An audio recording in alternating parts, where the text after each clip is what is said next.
Almost 6 வருஷம் wait பண்ணதுக்கப்புறம் Yamaha வந்து இந்த XSR 125 இந்தியாவில் லான்ச் பண்ணியிருக்காங்க. ஸோ இந்த 6 வருஷம் வெயிட்டிங்க்கு இந்த பைக் ஒர்த்தா, இந்த பைக்காக இவங்க ஸ்பெஷலாக இதில் ஏதாவது பண்ணியிருக்காங்களா அப்படின்னு சொல்லி கேட்டால் அதுக்கு ஆன்சர் வந்து நோவாக தான் இருக்குது.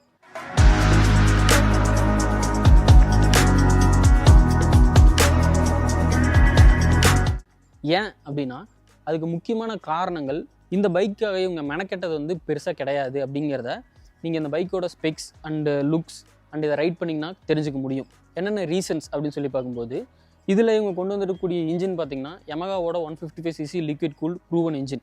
அதாவது 155ccயில் Yamaha வச்சிருக்கக்கூடிய ஒரு பெஞ்ச்மார்க் இன்ஜின் அப்படின்னே சொல்லலாம். அண்ட் இதோட frames, handle bar, footpeg position, riding posture எல்லாமே பார்த்திங்கன்னா உங்களுக்கு MTயும் R15யும் கண்டிப்பாக ஞாபகப்படுத்தும் இந்த பைக் நீங்கள் ரைட் பண்ணும்போது.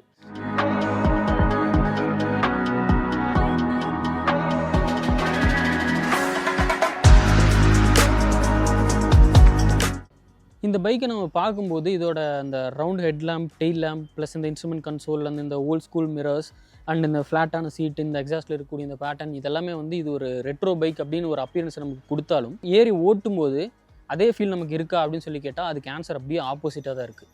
ஏன்னா இந்த பைக்கில் இருக்கக்கூடிய அந்த handle bar position, footpeg location and இந்த டெல்டா பாக்ஸ் ஃப்ரேம், இதெல்லாமே நீங்கள் ஓட்டும்போதும் சரி, இந்த இன்ஜின் கொடுக்கக்கூடிய பவர் டெலிவரி, அவுட்புட் எல்லாமே வந்து இது ஒரு ஸ்போர்ட் பைக் அப்படிங்கிறது வந்து உங்களுக்கு எல்லா டைம்லையும் ஞாபகப்படுத்தும். அதுக்கு முக்கியமான காரணம் இவங்க எடுத்துகிட்டு வந்துருக்கக்கூடிய எலமெண்ட்ஸ், இந்த பைக்கில் இருக்கக்கூடிய இன்ஜின், சாசி, ஹேண்டில் பார் எல்லாமே R15ம் MT15ஓடதும் தான். பார்க்க ரெட்ரோ பைக், பட் ஓட்டும்போது கண்டிப்பாக இது ஒரு ஸ்போர்ட்ஸ் பைக் தான்.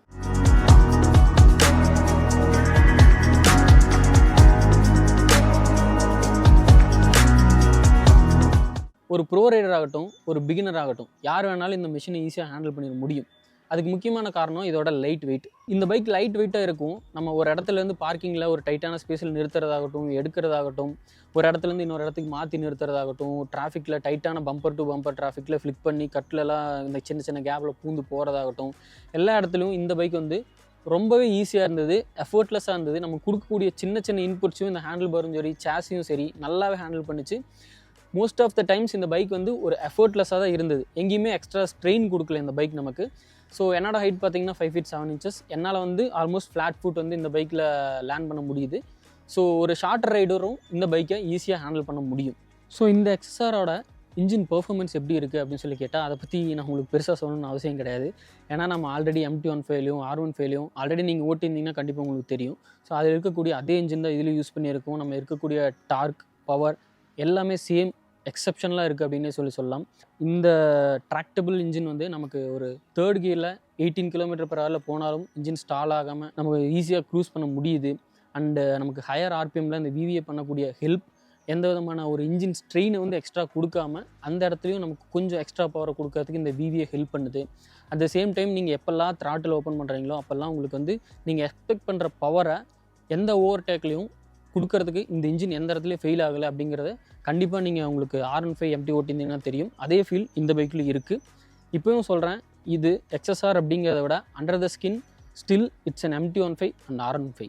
Build quality, fit and finish இதெல்லாம் எப்படி இருக்குது அப்படின்னு சொல்லி பார்த்தோம்னா, Yamahaவோட குவாலிட்டி வந்து அவங்க ஒரு ப்ரைஸ் ரேஞ்ச் ஃபிக்ஸ் பண்ணுறாங்க அப்படின்னா அந்த ப்ரைஸ் ரேஞ்சுக்கு அதில் இருக்கக்கூடிய குவாலிட்டி வந்து உண்மையிலே நல்லா தான் இருக்கும்.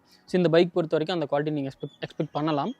பட் நீங்கள் க்ளோஸராக வந்து பார்க்கும்போது இந்த பைக்கில் வந்து பேனல் கேப்ஸ் அங்கே கொஞ்சம் இருக்குது. அண்டு பர்டிகுலர்லி இந்த டேங்க்கும் இந்த கீ போகிற இந்த பார்ட்டும் ஜாயின் ஆகிற இடத்துல வந்து நல்லாவே கேப் இருக்குது. நீங்கள் கொஞ்சம் டிஃப்ரெண்ட்டான கீச்சன்லாம் யூஸ் பண்ணிங்கன்னா உள்ளே போய் மாட்டிக்கிறதுல வந்து நிறைய வாய்ப்பு இருக்குது. பார்ட்ஸ் எல்லாமே இந்த பிளாஸ்டிக் எல்லாமே ரொம்ப ஃபிலிம்ஸியாக தான் இருக்குங்க. இங்கே டேங்க் நீங்கள் அமுத்துனீங்கன்னா தெரியும், ரொம்ப ஒரு மாதிரி இம்ப்ரூவ்மெண்ட் தேவை அப்படிங்கிற மாதிரி தான் இருக்குது. அண்டு இந்த ஸ்விட்ச் கியர்ஸ் இதெல்லாம் நீங்கள் சொல்லி பார்க்கும்போது ஆவரேஜ் லெவலில் இருக்குது. ரொம்ப பெஸ்ட் நல்லா இருக்குது அப்படிங்கிற மாதிரி கிடையாது. இந்த பைக்கில் ஃபீச்சர்ஸ் என்னென்ன இருக்குது அப்படின்னு சொல்லி பார்த்தோம்னா, இப்போ மார்க்கெட்டில் அவைலபிளாக இருக்கக்கூடிய இந்த இன்ஜின்ஸ்க்கு என்னென்னலாம் எய்ட்ஸ் இருக்கோ எல்லாமே இந்த பைக்கில் இருக்குன்னு சொல்லலாம். Smart phone connectivity, slipper clutch and switchable traction control, twelve channel ABS எல்லாமே இந்த பைக்கில் இருக்குது. அண்ட் இதோட லைட்டிங்ஸ் எல்லாமே LED தான் மோஸ்ட்லி. அண்ட் இந்த இன்ஸ்ட்ருமெண்ட் கன்சோல் மட்டும் பார்த்திங்கன்னா ரிவர்ஸ் LED தான், நெகட்டிவ் LCDன்னு சொல்லுவாங்க. ஸோ அது வந்து டைரக்ட் சன் வந்து டைரெக்டாக அது மேலே அடிக்கும்போது ஆல்மோஸ்ட் ஒன்றுமே தெரில, அப்படி தான் இருந்தது. மற்றபடி எல்லா இடத்துலையும் இந்த இன்ஸ்ட்ருமெண்ட் கன்சோல் வந்துட்டு ஓகேவாக தான் இருந்தது. அண்டு நீங்கள் இதில் ட்ரிப் அட்ஜஸ்ட் பண்ணணும், இந்த மாதிரி உள்ள கண்ட்ரோல்ஸ் எல்லாம் மாற்றணும், ஆக்சஸ் பண்ணணும்னா இந்த 2 சைடில் இருக்க இந்த 2 பட்டன்ஸையும் நீங்கள் யூஸ் பண்ணுற மாதிரி தான் இருக்குது. ஸோ அது வண்டி ஓட்டும்போது கொஞ்சம் சிரமமாக தான் இருந்தது. இந்த இன்ஸ்ட்ருமெண்ட் கன்சோல் மேலே வந்திருக்க இந்த ஃபினிஷிங் ஒரு மாதிரி ஜுவல் டிசைன் மாதிரி கொடுத்துருக்காங்க. அது சம்வாட் ஒரு ப்ரீமியம் லுக் கொடுக்குது. ஏன்னா நம்ம மோஸ்ட்லி இந்த இன்ஸ்ட்ருமெண்ட் கன்சோல் தான் பார்ப்போம் வண்டி ஓட்டுற ரோடுக்கு அப்புறம். இந்த எக்ஸஸாரை பொறுத்த வரைக்கும் எனக்கு ஏன் இந்த விஷயங்கள் இப்படி இருக்குது, இதில் உண்மையிலே இம்ப்ரூவ்மெண்ட் தேவை, இம்ப்ரூவ்மெண்ட் இருந்தால் இன்னும் நல்லாயிருக்கும், இந்த பைக் வந்து நெக்ஸ்ட் லெவலுக்கு கொண்டு போகும் அப்படிங்கிற ஒரு சில விஷயங்கள் என்ன அப்படின்னா, இதோட suspension plus brakes, riding posture முக்கியமாக. ஸோ இதுக்காகவே கண்டிப்பாக இந்த பைக் நீங்கள் வாங்கணும்னு கன்சிடர் பண்ணிங்கன்னா டெஸ்ட் ட்ரைவ் வந்து கண்டிப்பாக பண்ணணும். அதில் வந்து எந்த விதமான மாற்றமும் கிடையாது. ப்ரோக்கன் ரோட்ஸ் ஆகட்டும், பேட்சி ரோட்ஸ், இந்த மாதிரி இடத்துல நீங்கள் அதிகமாக ரைட் பண்ணுறீங்கன்னா கண்டிப்பாக உங்களுக்கு இந்த பைக்கு டெஸ்ட் ட்ரைவ் தேவை. அண்ட் நீங்கள் கொஞ்சம் டாலர் ரைடராக இருக்கீங்கன்னா ஒரு 100லேருந்து 150 கிலோமீட்டர் ஓட்டி பார்க்காம எடுக்காதீங்க. ஃபஸ்ட்டு விஷயம் சஸ்பென்ஷன்.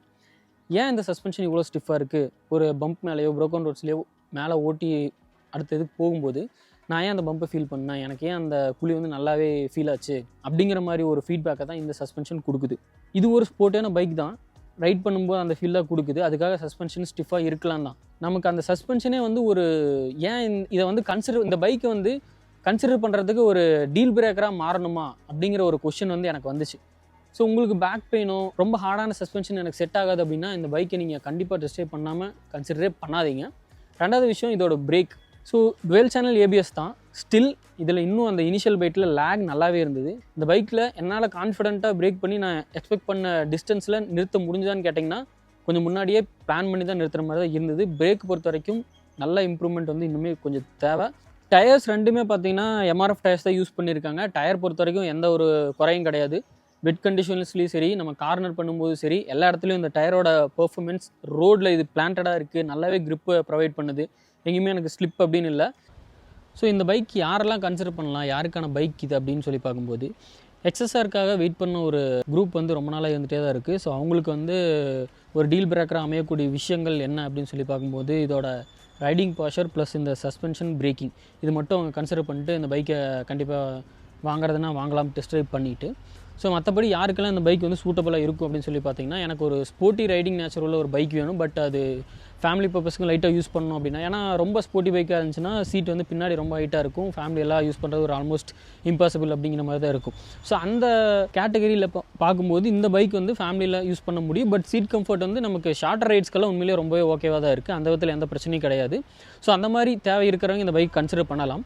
நான் ஒரு பிகினராக இருக்கேன், எனக்கு கொஞ்சம் பவரான பைக் வேணும், அட் த சேம் டைம் அது வந்து ஒரு 2 லட்ச ரூபா அந்த பட்ஜெட்டுக்குள்ளே இருக்கணும் அப்படின்னா நீங்கள் இந்த பைக்கை டெஸ்ட் ட்ரைவ் பண்ணி உங்களுக்கு ஓகே அப்படின்னா இந்த பைக்கை நீங்கள் கன்சிடர் பண்ணலாம்.